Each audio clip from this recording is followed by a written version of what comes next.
Here's what the Lord showed me a long time ago. He said, I created man to subdue, not be subdued. My people are vulnerable in the world in which they live. And they let natural knowledge decide them. There's a difference between eating healthy and eating preventative.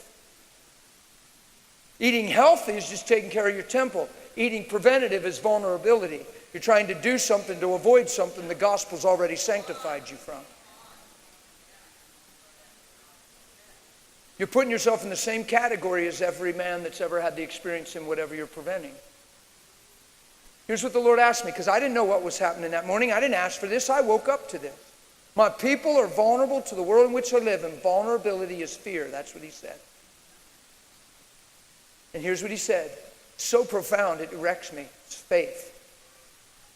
Why do men die of secondhand smoke? It's what he asked me.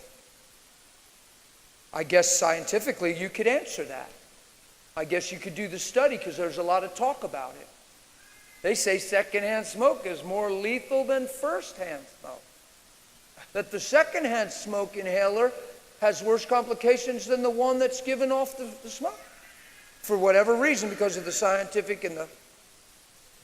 And the Lord said, why do people die of secondhand smoke? And I'm laying on my bed. I'm like, only you know, Lord.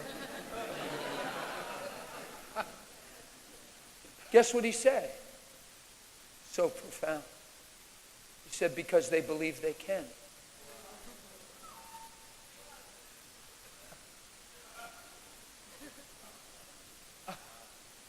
Can I tell you what went on right after that? He said, Dan, what do you think the strategy is of the major sicknesses on the earth? Wow. He said, what do you think cancer's goal is? To get so much momentum, cause so much loss, so much grief, and so much pain that when men hear its name, they fear, and cancer becomes the name above every name. And then men, in fear and all, through the loss and pain and sorrow, attempt to proclaim my name, hoping something works.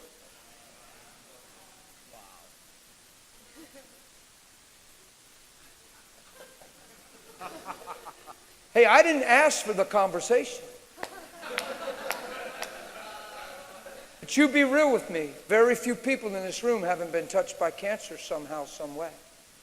And it's very painful, and it's not fun to watch, and it breaks your heart when they die and when their body changes and when they don't even look like your relative. I've been so involved with praying for people and sick, and I've held children. You have no idea what I've been in the middle of. I've been frontline active my whole Christian life. I've held kids where tumors were busting through their head. Their eyes went blind. We're praying, we're believing, we're going after God. We've won some and we've lost some. And when you lose them, they really, really, really hurt. Because they're kids a lot of times. And you're like, duh, and your mind wants to go bonkers. You better take a deep breath and regroup and not make this about your feelings, emotion, and rational thinking. You better go back to square one and say, if Jesus touched them, they'd be healed. I need to keep growing in you, keep doing a work in me, but I ain't backing down because I believe what your words say. You encourage the parents and the families in the same truth. And don't tell me I haven't suffered loss. I've suffered loss, people. And I watched my own mother die of sickness. Don't tell me I don't understand. I changed my mother's diapers and carried her to bed. Don't tell me I don't understand. You're wrong. Her death doesn't change the gospel.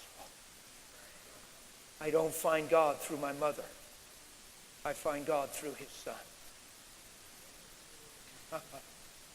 And unless you love less your mother, you'll by no means enter in and be his disciple. Yeah? Sometimes you're so close to that thing, it's hard. It's the biggest challenge of my Christian life, watching my mother suffer and seeing other people healed. And religion says, well, God heals some and doesn't heal all. You can't find that in Jesus' life. Stop trying to preach that to me. It says, if you believe, you'll say the mountain and nothing will be impossible for you. It doesn't say unless of course God's willed otherwise. You can't find it in Jesus' life. Don't find it in your belief system. Don't explain away your troubled soul at the cost of truth where freedom comes from. 5 months after my mother died, I was in a service and watched a lady healed of the same disease that killed her, who hadn't moved or walked for 5.5 years. And her body came alive because I won't change the gospel and get bruised. And I won't say, well, you didn't heal my mother. I'm done praying for everybody else's mother. God never gave me a mother at the cost of who he is. He gave me the blessing of a mother in light of who he is. So we rightly steward his image and his presence. Don't you take life personal, you'll make a big mistake. You take the gospel personal, you'll do well. Amen? Watch this. When you look at me, you can't tell my mother died of sickness. You can't tell my dad was an alcoholic and never said I love you. You can't tell I was touched inappropriately. You can't tell my kids took off and made grave mistakes and cost themselves years, and my son ran off into drugs, and my wife was in crisis for a long time. When you see me, you don't see any of that, do you? Come on. You're not supposed to. The Christian testimony is no smell of smoke. Yeah. Come on. Can you tell those things? Can you tell I've been treated unjustly? Can you tell that there was some false accusations years ago about some things? Can you tell that? Can you?